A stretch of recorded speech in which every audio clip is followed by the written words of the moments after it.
Para explicar el funcionamiento de nuestra placa, básicamente en esta mesa de trabajo nosotros hemos colocado un osciloscopio normal, es decir, como usted lo compraría en cualquier panel de instrumentos o en cualquier casa de venta de instrumentos. Tenemos un generador de funciones para generar las ondas que vamos a poder ver en nuestro osciloscopio, pero que también vamos a poder reproducir en la pantalla de nuestro osciloscopio. Y ya tenemos la placa conectada a nuestra computadora.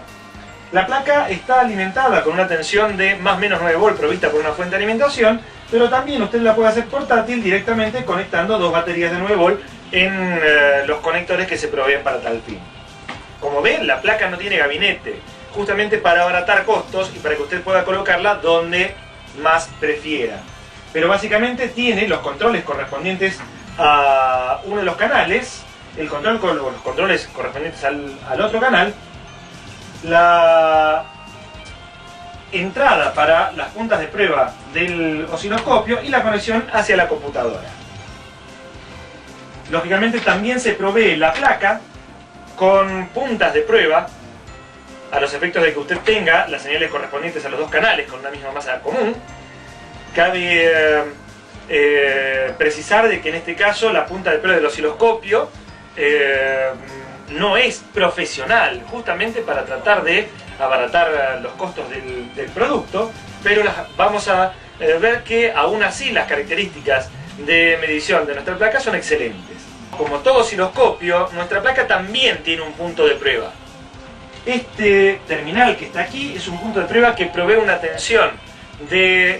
señal de forma de onda cuadrada de aproximadamente 1.5 volt pico a pico, con una frecuencia de entre 750 y 775 Hz, dependiendo de la tolerancia de los componentes que uno ha colocado.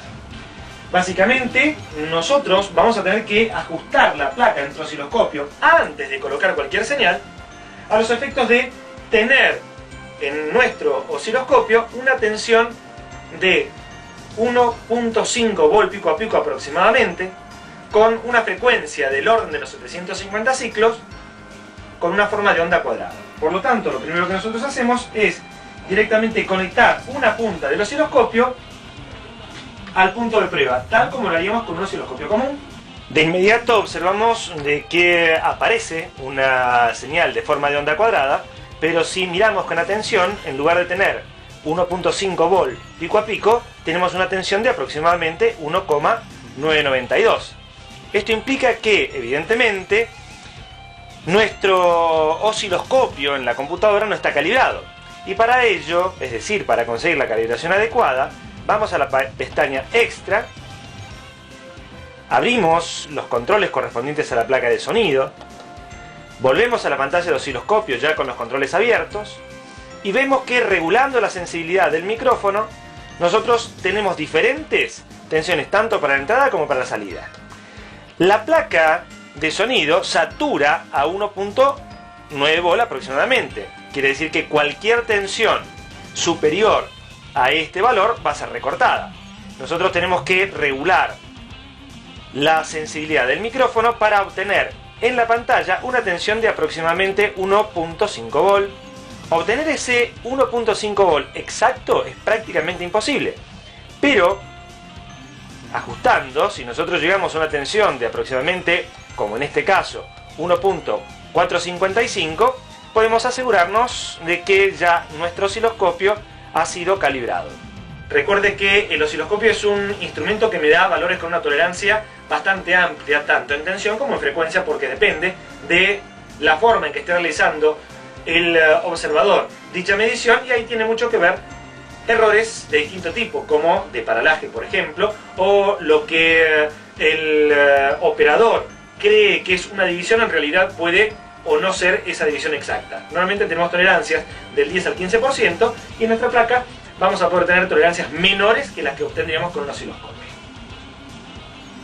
Quiere decir que si ahora nosotros, en lugar de ingresar la señal del punto de prueba, la ingresamos proveniente del generador de funciones, como en este caso, por ejemplo, si nosotros colocamos la punta de prueba a la salida del generador, ya vamos a poder tener la tensión como si fuese la de nuestro osciloscopio.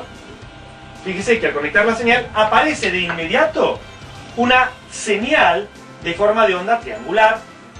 Esa señal, en todo momento, va a tener que ser inferior a 2 volt pico a pico, que es la tensión máxima que soporta la presentación gráfica de nuestro osciloscopio. Para ello, cuando nosotros tenemos tensiones superiores a 2 volt pico a pico, tenemos las llaves selectoras para poder variar la tensión en división por 10, por 100 y hasta por 1000 volt, lo que nos va a permitir medir tensiones realmente de hasta prácticamente 2000 volt pico a pico, por más que nosotros en las especificaciones digamos 1200 volt pico a pico. Si nosotros queremos ver los valores de tensión y de frecuencia, en estos momentos, fíjese que me está indicando una tensión de 1,4 volt, es menor a 2 volt y por lo tanto tenemos una tensión real, en este caso de 1,4 volt pico a pico, con una frecuencia de 113 ciclos. Si yo varío la frecuencia con el generador de funciones, note que también varía la frecuencia en la placa del osciloscopio. Y si yo varío la amplitud, también varía la amplitud. En todo momento la indicación de frecuencia y de tensión está dada en el osciloscopio. ¿Qué pasaría si lo hiciera con un osciloscopio real? Pues bien, hagamos la misma medición en nuestro osciloscopio real. Para ello conectamos las puntas de prueba donde corresponde y lo hacemos en paralelo para tener los dos instrumentos y así no tener ningún inconveniente. ¿Qué es lo primero que nosotros estamos observando? Que la pantalla del osciloscopio en la computadora es mucho más grande que la pantalla del osciloscopio que hemos comprado a un valor de aproximadamente $300. Una placa que se vende en conjunto con un curso completo a un valor inferior a los $55 tiene mejor definición en pantalla que un osciloscopio normal. Otra diferencia notable es que tenemos dos canales. Una tercera ventaja de nuestra placa es que la indicación tanto de frecuencia como de tensión aparecen en la pantalla. La forma de onda es exactamente igual en uno o en el otro. Si yo varío la frecuencia, varía la frecuencia tanto en el osciloscopio como en la computadora avenido osciloscopio. Si varío la amplitud, también varía en los dos. Si yo variara la forma de onda, también variaría la forma de onda tanto en el osciloscopio como en nuestra computadora. Si coloco una señal senoidal, se vería senoidal tanto en el osciloscopio como en la computadora. Si yo quisiera regular los valores de tensión en el osciloscopio, varío niveles de tensión. Si quisiera variar los niveles de tensión, también podría variar niveles de tensión. Si quisiera variar la función o la escala en tiempos, podría hacerlo. Si quisiera variar la escala en tiempos, también podría hacerlo.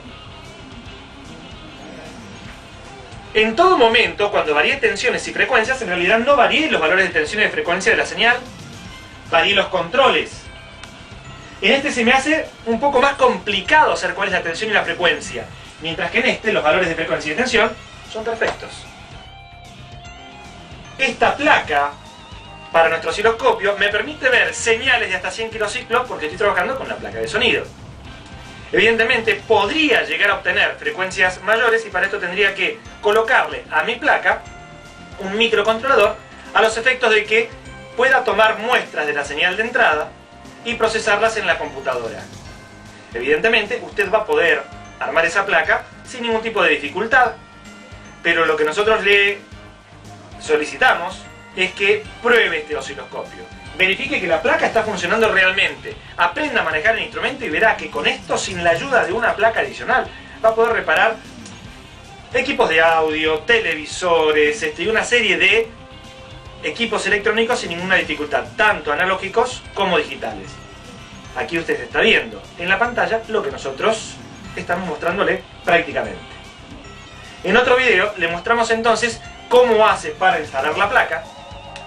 Le indicaremos también cómo hacer para verificar el funcionamiento de esa placa, cómo hacemos para calibrar la placa con los controles de la computadora, a los efectos de que después nosotros ya podemos manejarla sin ninguna dificultad.